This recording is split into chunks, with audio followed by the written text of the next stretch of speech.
Hola. Bueno, estamos por aquí.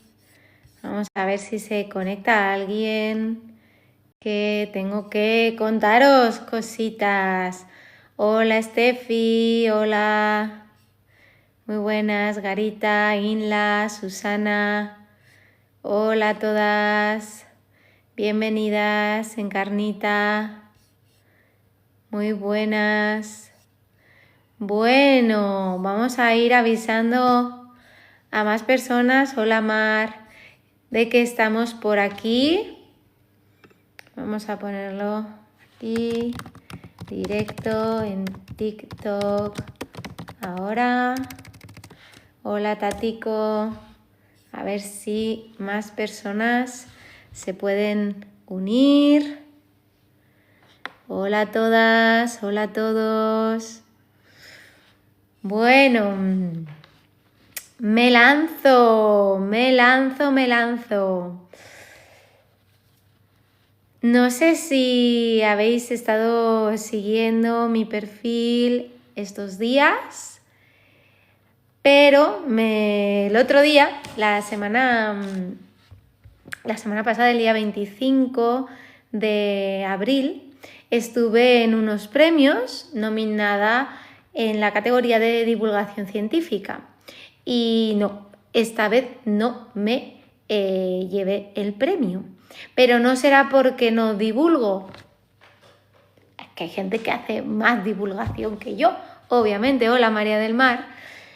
Y bueno, el día después de la gala, de la entrega de premios, mi cabeza, que es un poco coctelera y en momentos así tiene muchísima actividad y se le ocurren muchísimas ideas, muchas ideas que muchas veces son bastante locas, pues bueno, me vino así como un flash. Hola, Matar, hola, María del Mar, hola, José.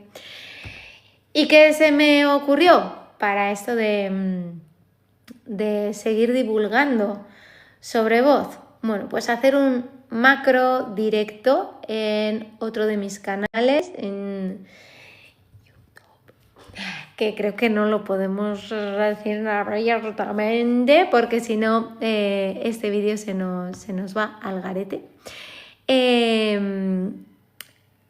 Y para hacer ese macro directo creé un formulario para recopilar 100 preguntas sobre voz. Ese formulario lo he llevado estos días por ahí a todos lados. Lo he llevado en la newsletter, en Instagram, aquí, en el otro canal. Lo he ido moviendo por todas las redes sociales, por todos mis canales de comunicación, también en Telegram, en WhatsApp, grupos de logopedia, grupos de vocal coaches, para recopilar 100 preguntas sobre voz que voy a responder en ese directo, en ese macro directo. ¿Qué ocurre? Que yo no había puesto fecha porque, a ver, hasta que no tuviese las 100 preguntas sobre voz, pues tampoco tenía mucho sentido poner fecha, porque si llegaba la fecha y no tenía 100 preguntas sobre voz, ¿de qué iba a hablar? Se me iba el directo volando, ¿no? Bueno, pues hoy, esta noche, hemos superado las 100 preguntas sobre voz. Así que ya tenemos fecha, ya tenemos landing, ya tenemos todo listo, menos las respuestas, que las tengo que estudiar. No, es broma. Las iré estudiando estos días hasta que llegue el directo para daros las mejores respuestas a vuestras preguntas. El día para que os lo anotéis, porque es un macro directo, o sea, sabemos cuándo empieza, pero no sabemos cuándo acaba. De las pocas, hola Agustín, clases particulares no hago, sesiones de tratamiento y tratamientos completos de rehabilitación de la voz, ¿vale? Si quieres hablamos después por privado. Sabemos en el directo, en el macro directo que voy a hacer, cuándo empezamos. Vamos a empezar a las 9 de la mañana, pero no sabemos cuándo termina. Y no sabemos cuándo termina porque 100 preguntas sobre voz dan para mucho. Así que apunta la fecha. Sábado 30 de mayo de 2026 a las 9 de la mañana. Hora España. 30 de mayo a las 9 de la mañana. Sabemos cuándo empezamos, no cuándo terminamos. Y en primicia, ¿vale, Agustín? En primicia os voy a leer algunas, no todas, porque ya os he dicho que hay más de 100, algunas de las preguntas que me han hecho y que contestaré en ese directo, que las tengo aquí abiertas en el ordenador. Darme un segundo. A ver. Vale. Por ejemplo, Ana. Ana preguntó, la primera pregunta que me lanza, quiere que le cuente el caso de voz que he tratado y más me ha impactado, para bien o para mal. El caso de voz que más me ha impactado, para bien o para mal. Voy a contar uno de cada. El caso de voz que más me ha impactado para bien. El caso de una profe de canto recién operada de una tiroidectomía con una parálisis de los pliegues vocales bilateral y completamente sin voz. Vino a mí así. Imaginaros una profesora de canto sin voz, cero voz, no había nada de voz. Y el impacto fue positivo porque en la primera sesión conseguimos sacar voz. No la voz que obviamente tenía antes de la cirugía, pero después de estar más de 15 días hablando así y desesperada porque no sabía qué iba a ser de su voz. En esa primera sesión, haciendo una serie de ejercicios para mejorar esa movilidad y ese acercamiento de los pliegues vocales, conseguimos que empezase a escuchar de nuevo su voz. Fue un momento magnífico, muy emotivo. Estuvimos trabajando una temporada juntas, después necesitó trabajo con otra compañera para poderlo hacer presencial, pero he seguido manteniendo el contacto con ella y bueno, fue maravilloso. Y después, el caso de voz que he tratado y que más me ha impactado para mal, fue un caso también especial, porque la voz es verdad que no estaba muy alterada y no fue la voz de la paciente lo que me impactó, ¿vale? A nivel de negativo, ¿vale? Esto está más relacionado con el tema de límites, creencias y lo que es ser logopeda más allá, ¿no?, de la rehabilitación vocal.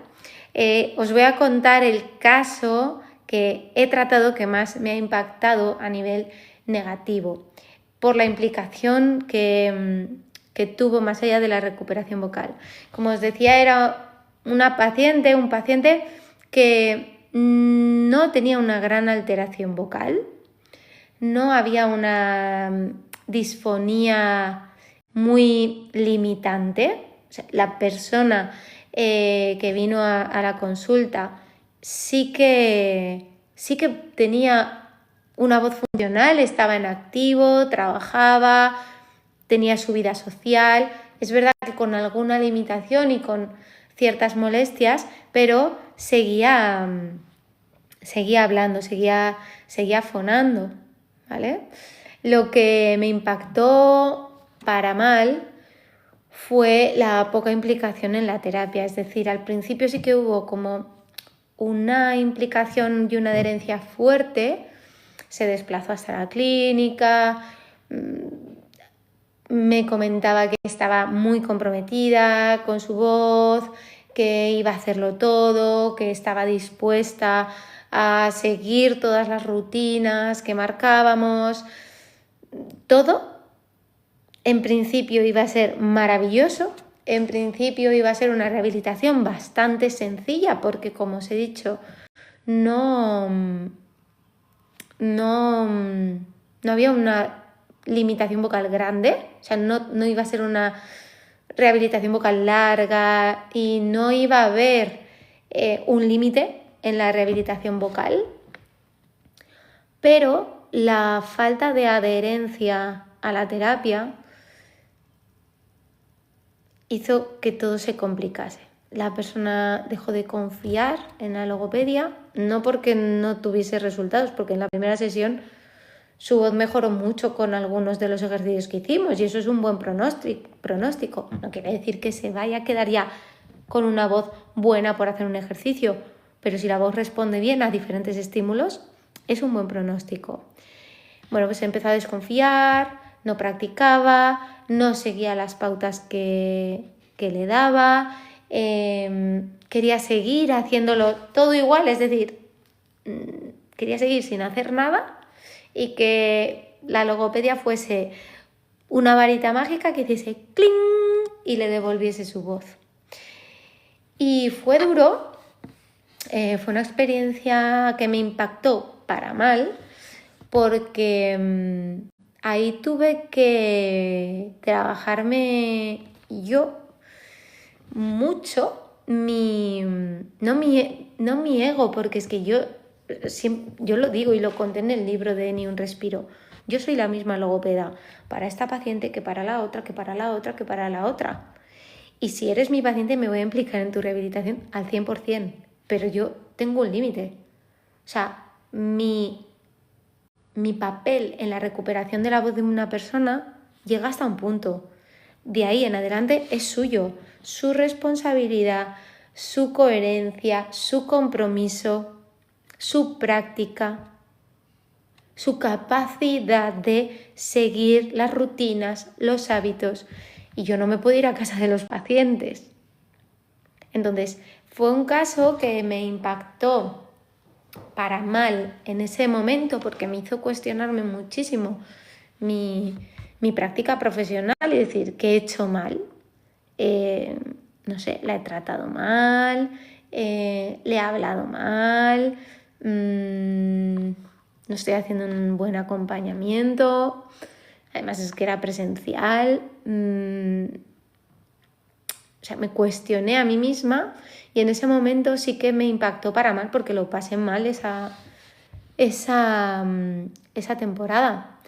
Pero ahora, mirando hacia atrás, pues me doy cuenta que quizás el impacto fue realmente positivo, porque me hizo aprender algo importante, que es esto que os estaba contando.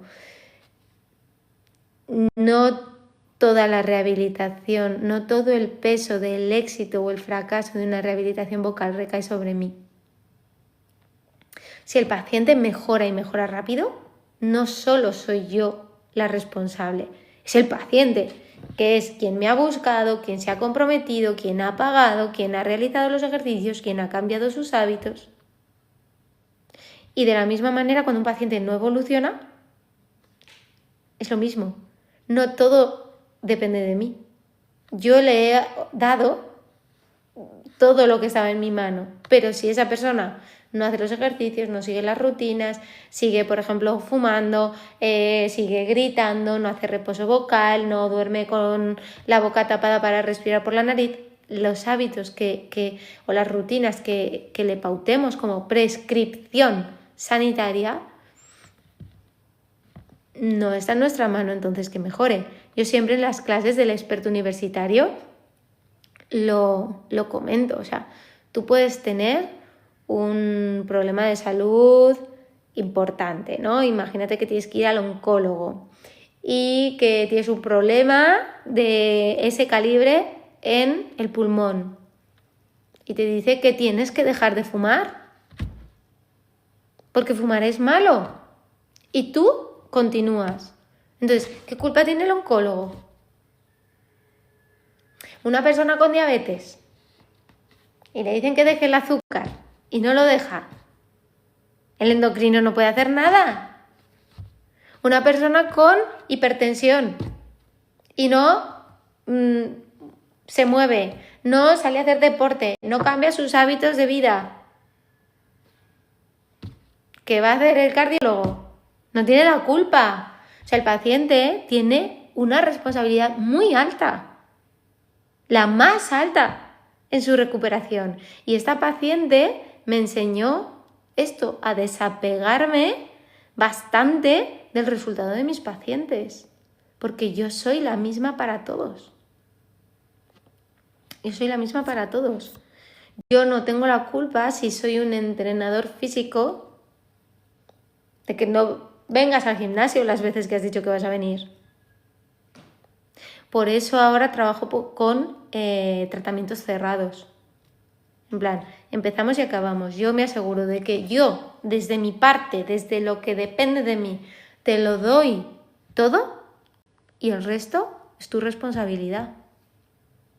Y con los alumnos en la academia, absolutamente lo mismo. Hay alumnos que hacen los mismos cursos, el mismo experto universitario y acaban dedicándose solamente a voz y suben sus tarifas y cambian de vida, etcétera, porque aplican lo que vemos en el experto más allá de solo el conocimiento sobre voz. Y hay otros que no, que al cabo de un año los vuelves a ver haciendo cursos de dislexia, de lactancia, que sí, que la logopedia es maravillosa, pero o pones foco y vas a por todas, o ya sabemos lo que hay en logopedia: dispersión. Después la gente se va porque no pagan bien, porque los contratos son como son, porque no hay conciliación. Especialízate.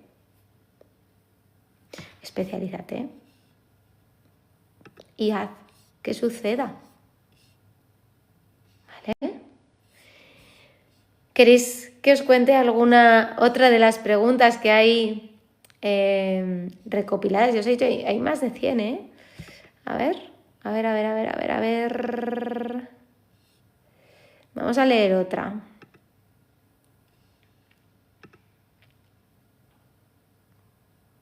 Mirad, esta es interesante también. Hola a todos, Mohamed, Ames, Sawad, Fernelli, Talib. Hola a todos.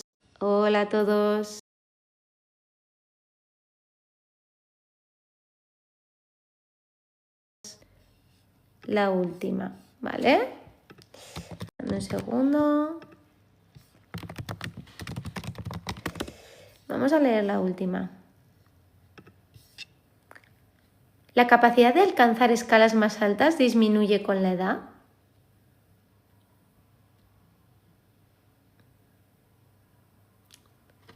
No. Cambia la voz. Conforme vamos haciéndonos más mayores, la voz va evolucionando igual que el resto del cuerpo. Pero si hay un entrenamiento y hay un autocuidado y hay técnica, no tiene por qué disminuir la capacidad de cantar notas más agudas con la edad. Pueden sonar diferentes, pueden tener un brillo, unos matices diferentes, pero sí que se puede conseguir hacerlas. ¿Vale? Bueno, como os he dicho, más de 100 preguntas sobre voz en el macro directo del día 30 de mayo a las 9 de la mañana. Os dejaré en algunas de las publicaciones el enlace para que os podáis unir, porque va a ser un día muy, muy, muy especial. Y de verdad me gustaría veros a todos allí. Así que hasta aquí el directo de hoy. Nos vemos en el otro canal y por aquí cada día. Un beso. Chao, chao.